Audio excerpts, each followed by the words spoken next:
Le temps des vacances et des loisirs, je souhaitais m'y arrêter.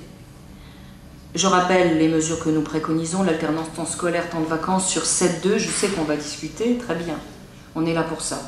Favoriser les expériences de vie entre pairs, favoriser la mixité, je suis dans la même idée que ce que j'évoquais précédemment. Revendiquer pour l'enfant et l'adolescent, j'insiste, le temps et le droit de ne rien faire aussi. Et des activités en plein air, parce que nous avons quand même dans nos recherches pas mal de résultats qui disent le temps consacré à la télé, qui disent le temps aux nouvelles technologies. On ne leur tourne pas le dos, on marche avec notre société, mais la jeunesse au plein air n'aura jamais, sans doute, eu autant raison de s'appeler comme ça. Alors pour rappel, une dernière étude de Lovelace, 2012, nous dit que, triste réalité, rien n'a changé. Un enfant sur 4 ne part pas en vacances.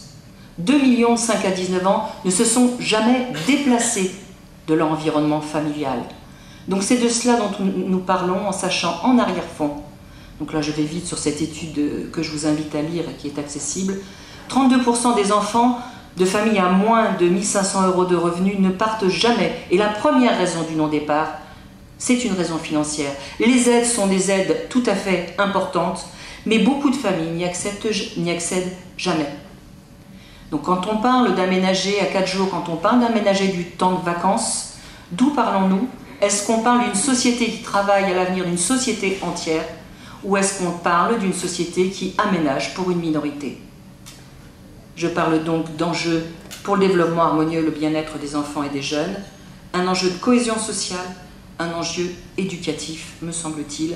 Je dis enjeu éducatif, comment aider des jeunes à accéder à l'autonomie. Le temps des vacances est un temps tout à fait favorable pour ça. J'apprends à être autonome, j'apprends à vivre avec des pères qui ne me ressemblent pas, et c'est de cela dont nous parlons.